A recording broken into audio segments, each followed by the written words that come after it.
অনেক আগে একটি বিশাল মরুভূমিতে একটি একক গাছ ছিল যা পাশ দিয়ে যাওয়া সবাইকে ছায়া ও আশ্রয় দিত। একদিন একটি ছোট ক্লান্ত পাখি তার ডালে অবতরণ করে কঠোর সূর্যের থেকে আশ্রয় চেয়েছিল। বিশ্বাসের শীত গাছটি পাখিটিকে স্বাগত জানায়।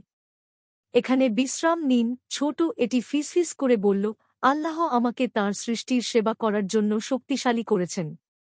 পাখিটি বিশ্রাম নেওয়ার সাথে সাথে এটি তার জীবনকে প্রতিফলিত করে এবং ফিসফিস করে বলল, প্রতিদান দেওয়ার মতো আমার কাছে খুব কমই আছে।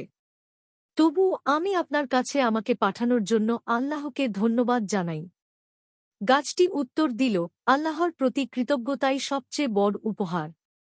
এমনকি আপনার ধন্যবাদে ভরা ছোট্ট হৃদয়টি সোনার চেয়েও মূল্যবান। বছর কেটে গেল এবং গাছটি আশ্রয় দিতে থাকল। যখন পাখিটি বিশ্ব ভ্রমণ করেছিল, জ্ঞানী গাছের গল্প এবং কৃতজ্ঞতার গুরুত্ব ছড়িয়েছিল।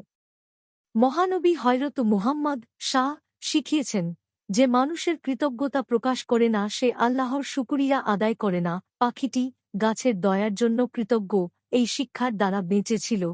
যেখানেই যায় ভালোবাসা এবং উপলব্ধি ভাগ করে নেয়, অন্যদের মনে করিয়ে দেয় যে কৃতজ্ঞতার ক্ষুদ্রতম কাজগুলিও প্রচুর আশীর্বাদ নিয়ে আসে।